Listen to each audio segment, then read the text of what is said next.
गुजरात की कोर्टों ने आज दो फैसले सुनाए।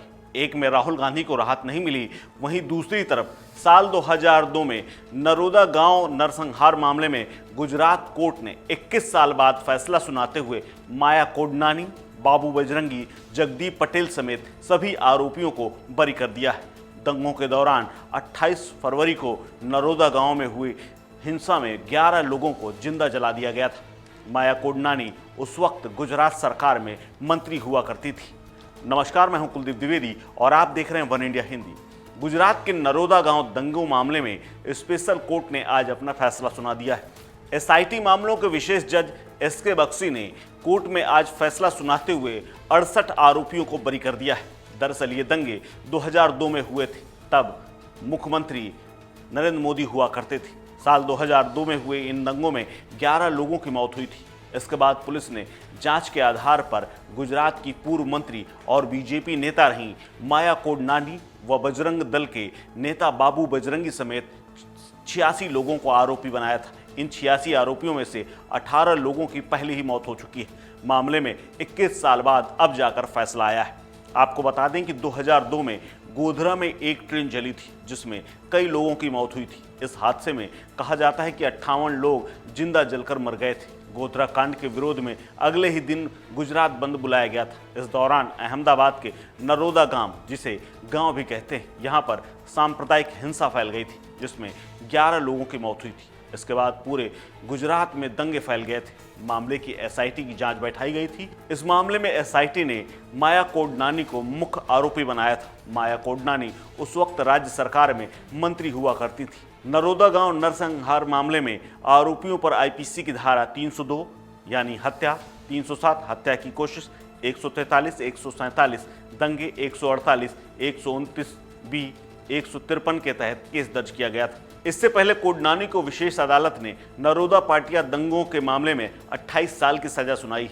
इन दंगों में 97 लोगों की मौत हुई थी। हालांकि हाई कोर्ट ने बाद में कोडनानी को बरी कर दिया था। इस मामले की सुनवाई 2009 से शुरू हुई थी। मामले में 187 लोगों से पूछताछ की गई थी, जबकि 57 चश्मदीदों के बयान दर्ज किए गए थे। इस मामले में 13 साल से सुनवाई चल रही थी और सितंबर 2017 में अमित शाह माया कोडनानी के बचाव पक्ष में गवाह के रूप में पेश हो चुके हैं। माया कोडनानी दंगों के वक्त गुजरात की मोदी सरकार में मंत्री हुआ करती थी। तब अमित शाह ने कोर्ट के सामने ये कहा था कि 28 फरवरी को उन्होंने सुबह तकरीबन 7:15 बजे अपने घर से विधानसभा के लिए निकले थे और सदन की कार्रवाई सुबह 8:30 बजे से शुरू होनी थी। उन्होंने 28 फरवरी की सुबह 8:40 पर माया कोडनानी को गुजरात विधानसभा में देखा था। उन्होंने कहा कि मैं नहीं जानता कि विधानसभा से रवाना होने और 16 सिविल हॉस्पिटल पहुंचने के बाद वो कहाँ गईं। इसके बाद 11 बजे से लेकर 11:30 के आसपास उन्हें अहमदाबाद के 16 सिविल हॉस्पिटल में देखा गया था। 27 फरवरी 2002 को गोधरा कांड के बाद गुजरात बंद का दरअसल ऐलान किया गया था। मीडिया रिपोर्ट्स के मुताबिक इलाके में सुबह तक शांति थी, लेकिन अगर इसे खामोशी कहें तो ये ज़्यादा ठीक होगा। इसके बाद नरोदा इलाके में कुछ लोगों की भीड़ इकट्ठा हुई और वो दुकानें बंद कराने लगी। लोग भी फटाफट शटर गिराकर अपने काम से और अपने घर चले गए। भीड़ धीरे धीरे बढ़ रही थी और माहौल गर्मा रहा था। कुछ देर में नारों का शोर पूरे इलाके में गूंजने लगा। हालांकि अभी भी दंगे शुरू नहीं हुए थे, लेकिन तकरीबन 9 बजे के आसपास भीड़ काफ़ी बढ़ गई और उन्होंने घरों के दरवाजे बंद कराने शुरू कर दिए। इसी बीच भीड़ में से हिंसा होनी शुरू हो गई। पत्थर फेंके जाने लगे।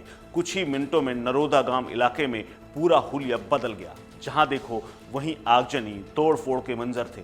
कहीं गाड़ियां जल रही थीं, कहीं लाशें जल रही थी। इस हिंसा में 11 लोगों की मौत हुई थी और नरोदा गांव और नरोदा पाटिया दोनों इलाकों में हिंसा के निशान बाकी रहे थे। नरोदा पाटिया में कुल मिलाकर 97 लोगों की मौत की बात सामने आई थी, जबकि कई लोग लापता हो गए थे। लेकिन अब इस अदालत के फैसले के बाद आरोपी जो मुख्य थे वो कई साल जेल में रहने के बाद बरी हो चुके हैं।